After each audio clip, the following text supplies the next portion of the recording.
Welcome. My name's Jim Introne. I'm the Deputy Secretary, Governor's Deputy Secretary for Healthcare. I'm going to introduce our group here today and provide a couple of introductory remarks, and then turn it over to the others. Dr. Shah is, as you know, Commissioner of Health. Jason Helgerson, the Director of Medicaid for the state of New York, and of course, Budget Director Bob Megna. Dr. Shah, Mr. Megna, and I were all members of the MRT, and Jason provided the principal staff direction for the Medicaid redesign team.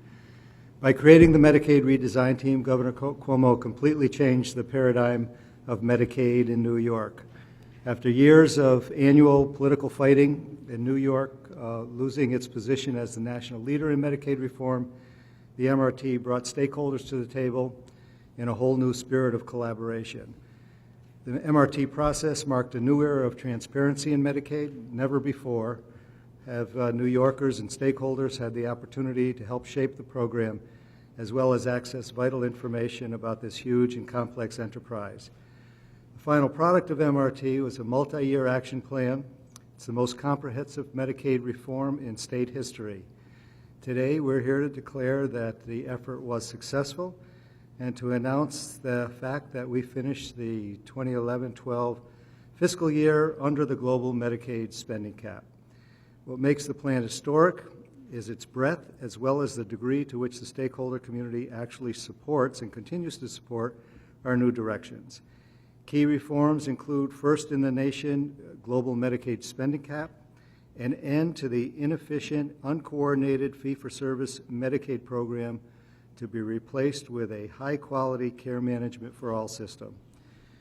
New strategies around improved care coordination, such as health homes and patient-centered medical homes, will improve patient outcomes and lower costs for millions of New Yorkers. Medicaid malpractice reform was a key part of the proposals, and was we had adopted the Impaired Infants Fund, which reduced medical malpractice premiums for hospitals throughout New York State. We provided investments in supportive housing. New York has become the first state to identify Medicaid resources to expand access to supportive housing.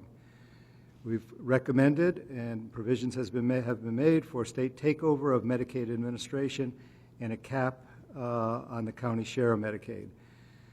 We've redesigned the Medicaid benefit package to ensure that patients are getting cost-effective care, evolved new strategies to reduce or eliminate health disparities that continue to plague our state.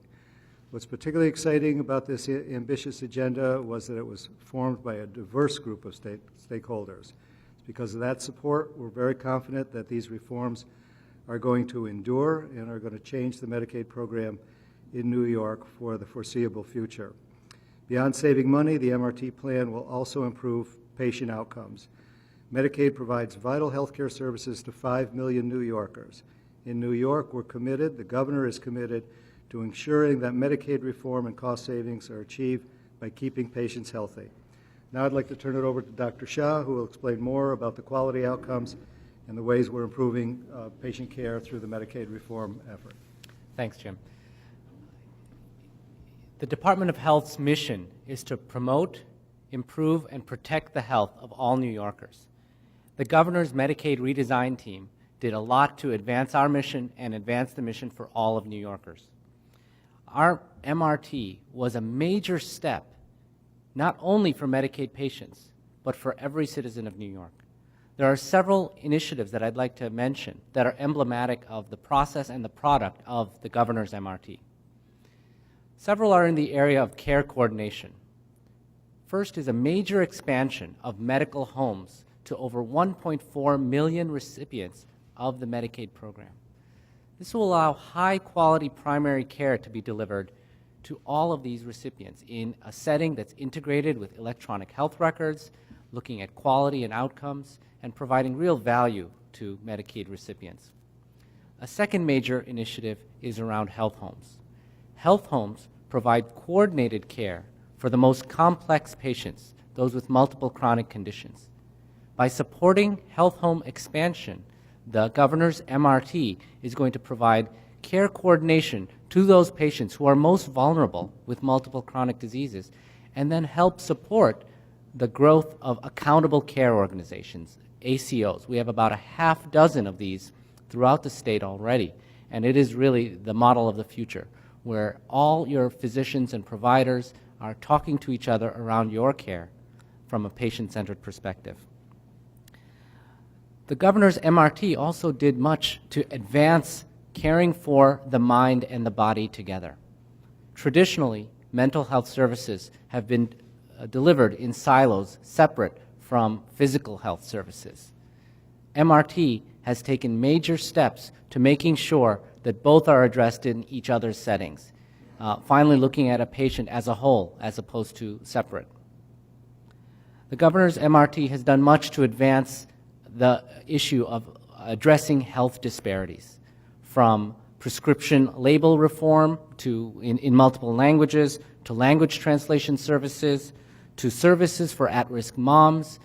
There are numerous proposals which you will be able to see on our website tomorrow detailing advances in health disparities for all New Yorkers. Thank you, Governor, for allowing us to take on the huge challenge that you've laid in front of us and hopefully deliver some big wins.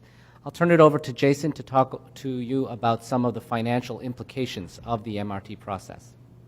Thank you, Commissioner. Thanks to the MRT, New York state taxpayers are beginning to get their money's worth when it comes to Medicaid. Years of out-of-control spending growth with no tie to patient outcomes has been our reality. The MRT worked in 2 phases, with each phase generating thousands of ideas that will help ensure that the actual costs in the program are actually reduced over time, while at the same time improving patient outcomes. In Phase 1, the MRT identified over 70 reforms, which collectively have saved state taxpayers $2 billion. In addition, those reforms saved the federal government $2 billion, which was enough to flatline the national growth rate in Medicaid. Repeat, it flatlined the national growth rate in Medicaid. That shows just how large and significant the MRT reforms have been, as well as how important the New York State Medicaid program is to the nation. In Phase 2, the MRT broke into additional work groups, 10 work groups in all, that addressed a wide array of topics. The Medicaid program is large and very complex, and we believed in Phase 2 that we wanted to tap into even greater expertise from across the state, and we invited an additional 175 stakeholders to participate in that process. In that process, we generated a host of additional ideas, many of which were proposed in the governor's proposed budget earlier this year, and have actually been adopted and are being implemented as we speak. A key element of the MRT's success has been its laser-like focus on the key drivers of healthcare expenditures. First and foremost, the MRT understood that fee-for-service spending, which rewards volume over value, was the biggest driver of healthcare costs and the biggest driver of Medicaid expenditures. As a result, the MRT took the historic step of recommending a 3-year phase-out of the fee-for-service Medicaid program and replacing it with a high-quality system of care management for all. In addition, the MRT recommended major payment reform efforts in areas that have been responsible for the greatest growth in recent years, in particular, fee-for-service home care services. After years of runaway growth in these particular programs, we have seen actual spending decline in both certified home health agency spending as well as personal care. To give you a sense of the magnitude of these changes, I will point you to a couple of charts. This shows what we've been seeing over the past several years in home care spending. This was an area that the governor himself identified as a major driver of Medicaid costs and a reason why the Medicaid program was no longer sustainable in New York. As you can see, thanks to the MRT, the growth rate has basically been reversed. We've actually reduced spending in this program by over $300 million and seen a double-digit decline in spending on a per-recipient basis. At the same time, we have not seen an uptick in the number of hearings and appeals from individuals because they were unhappy with the level of service they were receiving. Next is personal care spending. New York operates the largest personal care program in the country, whether you look at that in the total spending or on a per-recipient basis. It's another area of rapid growth over the last decade. And while we've seen some stabilization in this program, particularly as people have been migrating from fee-for-service to managed care, we have not been able to see a marked decline on a per-recipient basis, which was exactly what we saw as a result of the MRT actions. This is a great example of one where we worked very closely with the provider community as well as the City of New York, who is really our partner in our efforts to control spending in this area. It's important to point out that the efforts of the MRT have in fact bent the cost curve in Medicaid. As this chart shows, over the last year, we've saved taxpayers over $2 billion. This chart shows in the red line what the spending would have been without the MRT, and then what the changes were as a result of all the efforts. As Jim mentioned, we have tried to make transparency a central part of the MRT effort. For those of you who have been following our efforts at tracking spending against the Global Spending Cap, you'll recognize this chart because we've updated it every month since the beginning of the fiscal year. And we're very happy today to announce that as a result of these efforts, we've been able to not only achieve spending over what was originally forecast, but actually to live within the spending cap and stay under that cap to the tune of approximately $14 million. I'm also happy to announce that this trend, this positive trend in growth in expenditures is going to continue for years to come, thanks to the efforts of the MRT. What this chart shows is what spending would have been or would projected to be over the next 5 years with and without the MRT. As you can see, this is the trajectory that the governor saw and inherited upon taking office, and was what I think really not only concerned him about the immediate budgetary challenges, but also the challenges that Medicaid provided well into the future. And thanks to the MRT, we have made not only in-year savings, but we expect to make significant out-year savings. That saving totals over $34 billion over the next 5 years. Roughly half of that will be accumulated to the federal government, while the rest of it will be experienced by state taxpayers. And with that, and to give perspective of how the MRT and all of its efforts fit into the broader budget picture, I'll turn it over to Budget Director Mr. Magna. Thanks, Jason. I think it's clear from the comments how much everyone in the state has benefited in the healthcare community from the MRT, but no one has benefited more from the work of the gentleman up here than the Budget Director of the state of New York, because they have made doing budgets over the past 2 years since the governor has been in office a much easier process. And I want to thank the governor and Jason and Nirav and Jim for all the work they've put in. And I think the results speak for themselves. And Jason hit most of the good points, important points. Quite simply, we could not have balanced the 11-12 and 12-13 budgets without the MRT process that was put in place. $2.3 billion of the $10 billion gap we closed last year was because of the savings that the MRT identified. That $2.3 billion grew to $3.7 billion in savings in 11-12. So without that massive change in the direction of Medicaid spending, we clearly would not have been able to balance budgets the way we did over the past 2 years. So what did that imply? That implies very important things for the main kind of fiscal parameters that the governor established.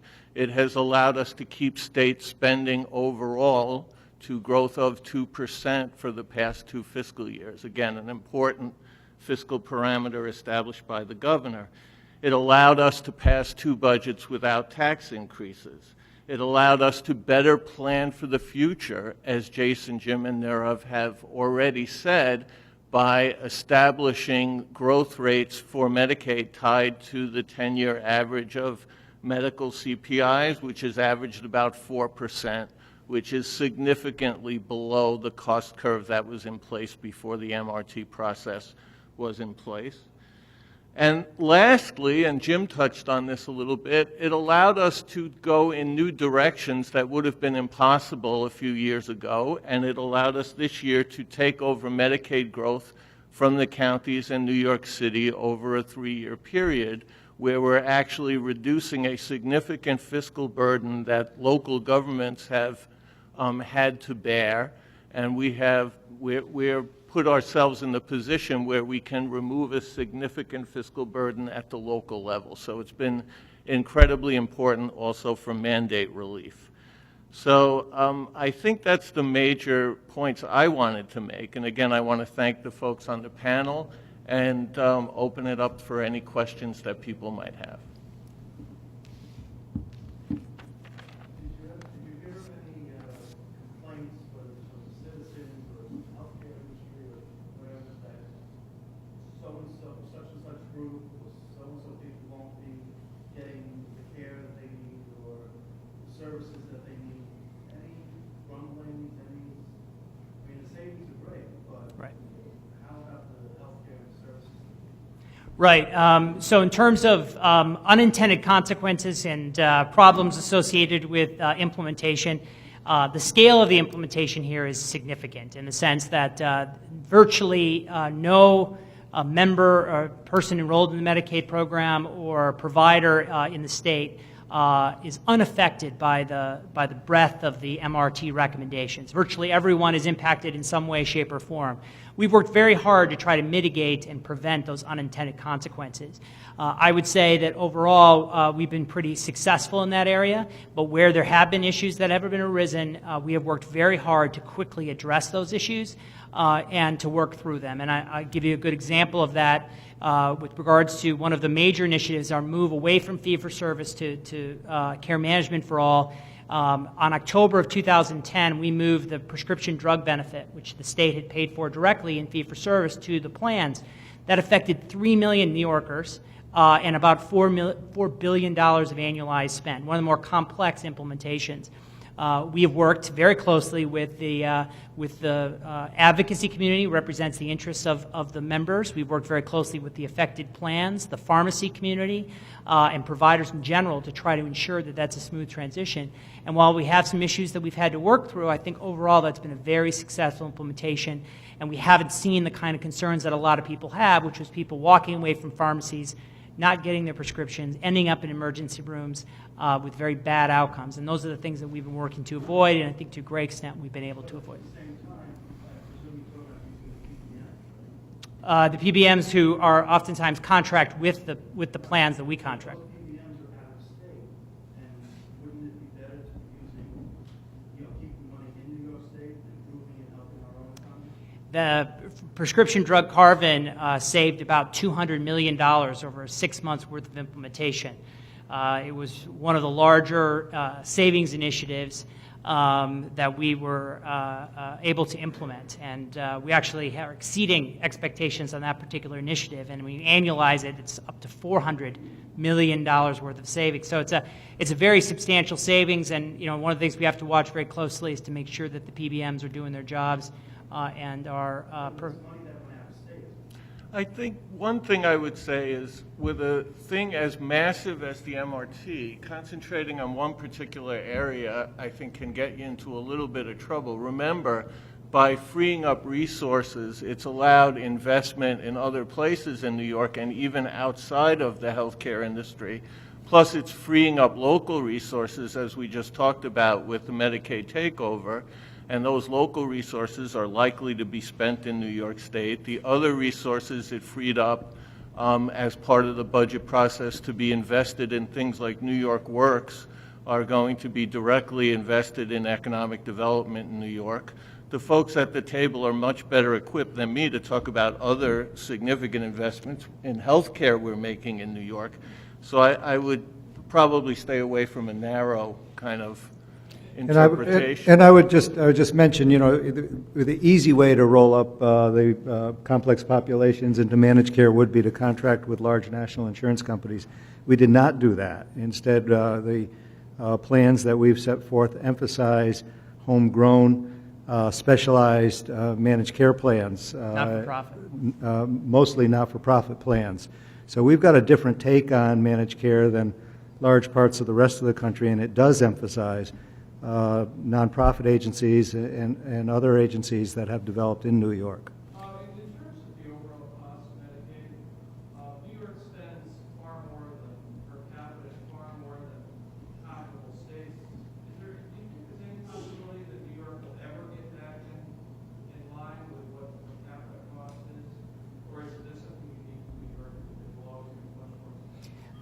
Let me take this. I think one of the key points that we need to make is that it's not about just cutting Medicaid. It's about right-sizing Medicaid. It's about making sure that we're spending money where we should be spending money rather than on things that have no proven benefit. One of the fundamental lessons we've learned is there's plenty of money in the system. It's just not in the right pockets in the right places.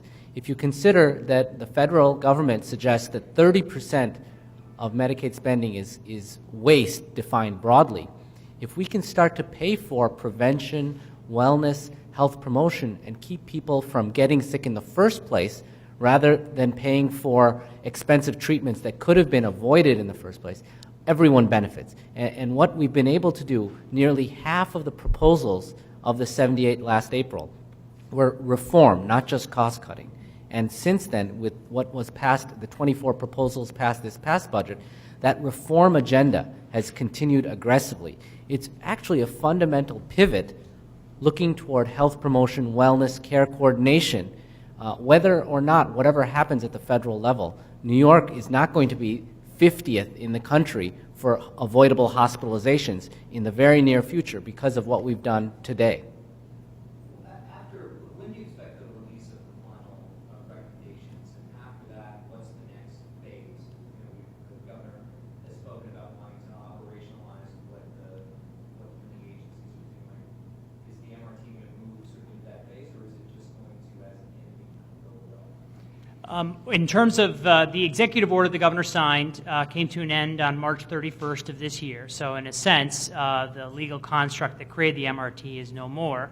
That said, the recommendations of the MRT, which we will be putting out a report shortly that will summarize the recommendations, but the recommendations in whole, both from Phase 1 and Phase 2, are already public and out there on the website. There's nothing new in terms of recommendations that's out there. It's more sort of showing in a report how those various recommendations fit together, because we get a lot of questions about that. But I think in terms of moving forward, it's in terms of the trying to turn and bend the cost curve and make sure that we implement all these things. It's going to take us several years to really implement the full breadth of these recommendations. We say somewhere between 3 to 5 years.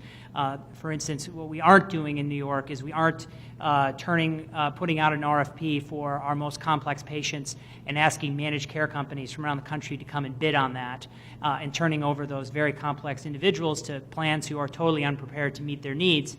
Rather, what we're trying to do is to grow plans that we've contracted with, bring in new provider-based plans, and to do that over several years, which I think is, to me as the Medicaid director, is such a huge opportunity for us to make sure we do this right and do it effectively in ways that mean better outcomes at the same time we're controlling cost. When I look across the country, I see states who aren't pursuing this multi-year implementation or trying to do it all at once, and I think they're going to be less successful than we are in the long run. I would just stress the enormity of the healthcare agenda that the governor needs to manage over the next several years. We have the continuing implementation of the MRT proposals. We have the integration of Medicaid and Medicare, which we're pursuant to federal grant and federal interests. We have the implementation of the health insurance exchange, and we have the takeover of the local administration of Medicaid. All very formidable challenges that need to be managed within the framework of limited resources.